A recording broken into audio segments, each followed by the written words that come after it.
একটা সাপ আমরা দেখতে পেয়েছি।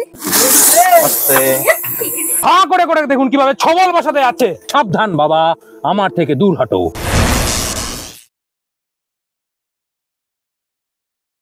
নমস্কার বন্ধুরা, আপনারা দেখছেন ইউটিউব চ্যানেল স্নেক সেভার ব্রাদার্স, আর আমি শাশ্বত ঘোষ। আমার সাথে রয়েছে বিষ্ণু। চলে এসেছি নতুন একটা উদ্ধার কার্যে। দেখতে পাচ্ছেন অলরেডি বাড়ির মধ্যে প্রচুর লোকজন জড়ো হয়ে গেছে, তাই তো? কার বাড়ি যেন? একটু বাড়ির মানুষ একটু সামনে আসুন। আপনাদের বাড়ি? আচ্ছা, এই দিদিদের বাড়ি। আপনার নামটা প্রথমে একটু শুনে নি। রানু দেবনাথ। রানু দেবনাথ। এই ঠিকানাটা? ধুবুলিয়া রেল বাজার। ধুবুলিয়া থানাও ধুবুলিয়া, জেলা নদিয়া। তো আপনার এই যে বাড়ি, এই বাড়ির মধ্যে কি হয়েছে? আপনি কি জন্য ডাকলেন আমাদেরকে? আমি দেখেছি আপনাদের যে একটা সাপ আমরা দেখতে পেয়েছি, তাই জন্য আপনাদের ফোন করে ডাকা হয়েছে। সাপটা যেন এখন বাজে দুপুর 2টো। আপনি মোটামুটি কতক্ষণ আগে দেখেছেন? আমি প্রায় 11:30 নাগাদ দেখেছি। 11:30? তাহলে অতক্ষণ ধরে কি সাপ এক জায়গাতেই আছে? প্রথমে তো এই ঘরটাই ছিল, পরে ওই ঘরটাই গেছে। মানে এই ঘরে ছিল এবং তারপর এই ঘরে ঢুকে গেছে? হ্যাঁ। আচ্ছা, বুঝতে পারছেন বন্ধুরা, আমাদের গ্রাম বাংলার যেটা একটা কমন দৃশ্য। দেখুন, কর্কেটের বাড়ি, মাটির মেঝে। তো সেই জায়গা থেকে গরিব মানুষ যারা এই রকম সিচুয়েশনে থাকে তাদের ঘরেই কিন্তু স্নেক অ্যাটাক গুলো হয়, সাপ ঢুকে যায়। কারণ দেখুন, এই দেওয়ালগুলো ফাঁক ফোকর রয়েছে এবং তলা দিয়ে যেখান সেখান দিয়ে কি ইঁদুর ব্যাঙ ধরার জন্যই কিন্তু ওরা ঢুকে যায়, অন্য কোনো কারণে সাপ ঢোকে না। তো চলুন দেখি অ্যাকচুয়ালি কি সাপ। আপনারা কি বুঝতে পেরেছেন যে এটা কি সাপ? আমি তো সাপ চিনি না, আমার বাড়ির লোক চিনতে পেরেছে। কি সাপ? কি সাপ মনে হয়েছে আপনার? চন্দ্রবোড়া। আচ্ছা, আমিও দেখেছি এখান থেকে। কি আওয়াজ টাওয়াজ করছিল কোন রকম? আমি ঘর প্রথমে যখন ঢুকেছিলাম ঘরে, দিয়ে আমি বেরিয়ে এসেছি, সিটির মতো মনে একটা আওয়াজ হচ্ছিল। আচ্ছা, দিয়ে তারপরে আমি খানিক পরে আবার ঢুকে দেখলাম এই আমার এই একদমই ঘরের সামনে এখানটা। আচ্ছা আচ্ছা, ওই দিক থেকে বেরিয়ে। তো ঠিক আছে বন্ধুরা, বৃষ্টি শুরু হয়ে গেল, আপনারা আশা করি বুঝতে পারছেন ওয়েদার আজকে খারাপ। তো চলুন ঝট করে দেখি যে কি সাপ অ্যাকচুয়ালি, চন্দ্রবোড়া কি আদৌ নাকি অন্য কোনো নির্বিষ সাপ। এখন পেছনে যাবো, দেখবো। হ্যাঁ, পেছনটা একটু খেয়াল রাখুন। আপনি পেছনটা খেয়াল রাখুন। দেখুন ঘরের মধ্যে সাইকেল রাখা ছিল। আচ্ছা দেখুন বন্ধুরা, মাথা অলরেডি দেখা যাচ্ছে, চোখ দেখা যাচ্ছে, গায়ের ছাপও বোঝা যাচ্ছে। কিভাবে দেখুন, কোনো রকম কোনো সন্দেহ নেই এটা একটা ভয়ঙ্কর বিষধর রাসেলস ভাইপার। দেখুন এই যে বেড়ার ফাঁকে, দেখুন ওই দিক দিয়ে যে আলো, আপনারা আশা করি বুঝতে পারছেন যে বেড়ার নিচ দিয়ে, এই দেওয়ালের নিচ দিয়ে প্রচুর ফাঁকা রয়েছে এবং ওই ফাঁকা দিয়েই ঘরের মধ্যে ঢুকে পড়ে। এই রকম ভাবেই গরিব মানুষ, দরিদ্র মানুষেরা আমাদের ভারতবর্ষ বাংলাদেশের এই সাপটার অ্যাটাক হয়। চলুন সাপটাকে এবার আমরা রেস্কিউ করে নিই।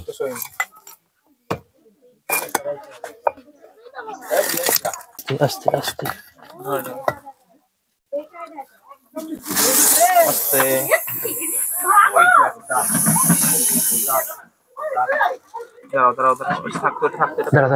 আমাকে দে হুক দে। সবাই পিছিয়ে যাবে। হ্যাঁ, সবাই পিছিয়ে যাও, বেরিয়ে যাও।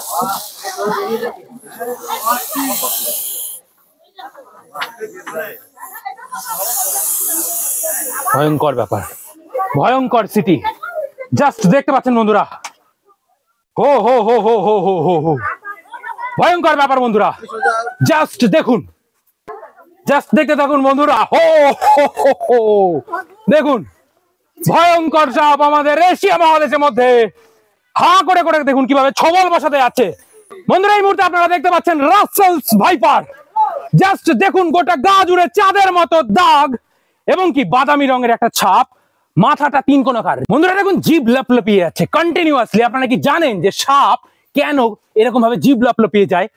সাপ জিভ লপলপিয়ে বাতাসের মলিকুলস কালেক্ট করে। বাতাসের মলিকুলস গুলোকে কালেক্ট করে ওর তালুর ওপরে জেকবসন্স বলে একটা অর্গান থাকে।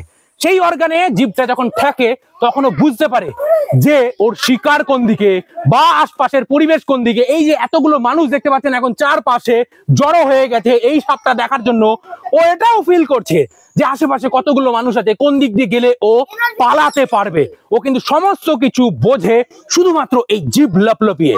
তাই বন্ধুরা, এই রাসেলস ভাইপার যখনই দেখবেন আর এই প্রেসার কুকারের মতো সিটি যখনই শুনবেন, তখন তো আপনাকে সাবধান হতেই হবে। ভুল করেও যদি ধারে কাছে আপনি চলে যান, ছো মেরে অ্যাটাক করে দেবে। কিভাবে? জাস্ট দেখুন, একটা স্যাম্পল দেখাচ্ছি। ওহো, fraction of second, fraction of second কালো জিনিসটা দেখলো আর ঝাপাস করে ছোবল বসিয়ে দিল। ও এক্ষুনি কিন্তু ওই ব্যাগটার মধ্যে এতটা পরিমাণ বিষ ঢেলে দিয়েছে যাতে অ্যাটলিস্ট 10টা মানুষ মারা যাবে।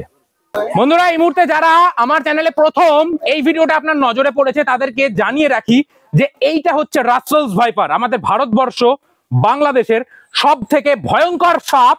কেন ভয়ঙ্কর বলি জানেন তো? এই সাপটাই আমাকেও কামড়ে দিয়েছিল, এবং এই সাপটা কামড়ে দিলে মানুষ যতক্ষণে যা মরবে তার থেকে বেশি ওর ড্যামেজ হয়ে যাবে, একটা শরীরে একটা ড্যামেজ করে দেবে। যেরকম ঠিক যেমন আমার আঙুলটাকে ড্যামেজ করে দিয়েছে। আমার আঙুলটা, এই যে বুড়ো আঙুলটা, এটা ভাঙে না, এই যেরকম দেখছেন এরকম সোজাই থাকে। টেন্ডনটা বাদ গেছে, দেখতে পাচ্ছেন একটা গ্যাটিস মতো দেখতে পাচ্ছেন। ক্রস ফিঙ্গার ফ্ল্যাপ পদ্ধতিতে প্লাস্টিক সার্জারি হয়েছে। তো হ্যাঁ বন্ধুরা, ওটাই হয়, মাংসপেশি গলিয়ে পচিয়ে দেয়। ভয়ঙ্কর সাপ। দেখে এরকম মনে হলে কি হবে, এক জায়গায় চুপ করে বসে থাকলে কি হবে, অ্যাটাক করার সময় ছো মেরে এমন করে অ্যাটাক করবে আপনি হাত পা সরানোর টাইমটুকু পাবেন না। আপনার বুঝতেই 5 সেকেন্ড মতো সময় লেগে যাবে যে আপনার সাথে কি হলো, আপনাকে সাপে ছোবল বসিয়ে দিয়েছে, এটা বুঝতেই সময় লেগে যাবে। তো চলুন বন্ধুরা, আমরা বেশিক্ষণ টাইম ওয়েস্ট করবো না, ঘরটাকে আরেকটু সার্চ করে আমরা দেখবো যে আদৌ আর কোনো সাপ রয়েছে কি না। কারণ এই শীতের শেষ সবে সবে গেল, তো মেটিং সিজন এখনো রয়েছে। এই সাপটা এমনই সাপ যে সাপের নির্দিষ্ট কোনো মেটিং টাইম বলে কিছু নেই। হ্যাঁ, শীতকালে বেশি মেটিং চলে, তবে সারা বছরই কিন্তু মেটিং এদের চলতেই থাকে কম বেশি। তো চলুন একে আমরা এখন কৌটোর মধ্যে ভরে নিই। বন্ধুরা, কন্টিনিউয়াসলি আওয়াজ দিয়ে যাচ্ছে, প্রেসার কুকারের সিটির মতো সাউন্ড। হ্যাঁ বন্ধুরা, এটা দেখেই আপনি চিনতে পারবেন কোনো ভুল করার চান্সই নেই। আর যদি ভুল করেছেন তাহলে আপনার জীবনটা চলে যাবে। আস্তে চলো, আস্তে। কৌটোর উপর দিয়ে, কিভাবে কৌটোর উপর দিয়ে ছোবল বসাতে যাচ্ছে দেখে নিন বন্ধুরা। এরা হিট সেন্স করে ছোবল বসায়। কোনো সাপেই কিন্তু চোখে দেখে ছোবল মারে না, এরা হিট সেন্স করে কখন আমার বডি পার্টটা এর মুখের কাছাকাছি চলে আসবে, ঠিক সেই টাইমে ঝপাং করে ছোবল বসিয়ে দেবে। ও দেখুন, ঠিক এইরকম ভাবেই কয়েলের মতো পেঁচিয়ে যাবে, এবং দেখুন বারবার ছোবল বসানোর চেষ্টা করছে, দেখতে পাচ্ছেন। তাই সতর্ক থাকুন, সাবধান থাকুন। আপনাদেরকে ভয় দেখানো কাজ না, আপনাদেরকে সতর্ক করা আমার কাজ। তো চলুন দাদার বাড়িটা আরেকবার আমরা চেক করে দেখি যে আদৌ আর কোনো সাপ এখান থেকে পাওয়া যায় কিনা। আপনারা কি আর দেখেছেন? এটাই দেখেছি, এখন আর আছে কিনা তো বলতে পারছি না। আচ্ছা, তবে অনেক সময়তে কিন্তু এটা জোড়ায় জোড়ায় থাকে, বিশেষ করে আমরা সার্চ করে দেখে নিচ্ছি, কোনো অসুবিধা নেই, আমরা দেখে নিচ্ছি। ইঁদুর ফিদুর ঢুকে যায় তো, এবং নেই, আপাতত নেই, ঠিক আছে। তবে একটা কাজ করবেন, ওই কোনোভাবে কি ওইগুলো বন্ধ করে দেওয়া যায় না, নিচগুলো বন্ধ করে উঠে যায় আবার। তো দাদা, তাহলে আপনার বাড়ি থেকে একটা বিরাট বড় মাপের একটা রাসেলস ভাইপার আমরা রেস্কিউ করলাম, তো আতঙ্কের মধ্যে ছিলেন, সাপটার ব্যাপারে হয়তো এতটা কিছু জানতেন না, এখন জানতে পারলেন, দিয়ে এখন আতঙ্ক মুক্ত লাগছে? হ্যাঁ। আচ্ছা, সকাল থেকে আতঙ্কের মধ্যে ছিলাম। বেশ। তো মানুষজনকে আতঙ্ক মুক্ত করাই আমাদের কাজ। আবারও বলি, আমরা যেভাবে প্রেজেন্ট করি, আপনারা হয়তো অনেকে বলেন যে শাশ্বত শুধু আমাদেরকে ভয় দেখায়। না বন্ধুরা, ভয় দেখায় না, ভয়ের জিনিস ওটা। তো ভয় অবশ্যই পান, সেই ভয় থেকে আপনারা সতর্ক হন, সেটাই চাই। সাপ কামড়ালে ওঝাগুনির কাছে না গিয়ে কোথায় যেতে হবে বলুন তো? হসপিটালে যেতে হবে। দেখুন দাদারা ভিডিও দেখে জেনে গেছে, কিন্তু আপনারা হয়তো এখনো সবাই জানেননি, এখনো আপনারা ওঝাগুনির কাছে নিয়ে যান আর বেমত মৃত্যু হয়। তাই ওঝাগুনি আপনাকে বাঁচাতে পারবে না, সাপের কামড় হতেই পারে। এই যে ঘরের মধ্যে ঢুকেছিল, এখনই যদি বৌদি বাই চান্স ওখানে হাত দিয়ে কিছু একটা বার করতে যেত, ছোবল খেয়ে যেত। তো ছোবল খাওয়া মানেই কি মৃত্যু? তা না, সাপের ছোবল মানেই মৃত্যু না, আমি নিজে তার উদাহরণ। তো আপনার সাথেও ইনসিডেন্ট এরকম হতেই পারে, কিন্তু হলে কি হবে, আপনি ওঝাগুনির কাছে দয়া করে যাবেন না। আবারও রিকোয়েস্ট করি আপনাদেরকে, আপনারা হসপিটালে যাবেন, নিকটবর্তী যে কোনো সরকারি হাসপাতালে যান, নিজের প্রাণ বাঁচান। চলুন দেখা হচ্ছে আবার রিলিজ স্পটে, যেখানে সাপটাকে তার স্বাভাবিক জঙ্গলে ছেড়ে দেবো। ওয়েলকাম।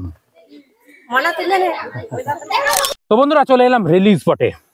একটা মেঘলা মেঘলা দিন, আশা করি বুঝতেই পারছেন। স্পটে তো বৃষ্টিও শুরু হয়ে গেছিল, কিন্তু আওয়াজ শুনতে পাচ্ছেন। ব্যাগের মধ্যে কৌটো আছে, তার মধ্যে ও আছে, কিন্তু ও আমার এই হাতের হিট ও সেন্স করে নিতে পারছে। ওই সেন্স করেই কিন্তু ও বুঝতে পারছে যে আমার হাতটা ওর কাছে আছে, এবং ও ক্রমাগত সতর্ক করছে, সাবধান বাবা, আমার থেকে দূর হাঁটো। এটাই বলে যায় ওই প্রেসার কুকারের মতো সিটিটা দিয়ে দিয়ে। তো চলুন, একে আর আমরা বিরক্ত করব না। ভিডিওটা যদি আপনাদের ভালো লেগে থাকে, ইনফরমেশনগুলো যদি আপনাদের মনে হয় যে একটুও কাজে লাগলো, তাহলে অবশ্যই ভিডিওটা লাইক করবেন এবং কতটা উপকৃত হলেন একটু কমেন্ট করে জানাবেন। আপনার বন্ধুকে দেখার জন্য ভিডিওটা শেয়ার করে আপনার বন্ধুর কাছে পাঠান। দেখা হবে নতুন কোনো এইরকমই ইনফরমেটিভ এবং ইন্টারেস্টিং ভিডিওর মাধ্যমে। তো চলুন, ততক্ষণের জন্য সবাই খুব সুস্থ থাকুন, ভালো থাকুন। জয় হিন্দ, বন্দে মাতরম।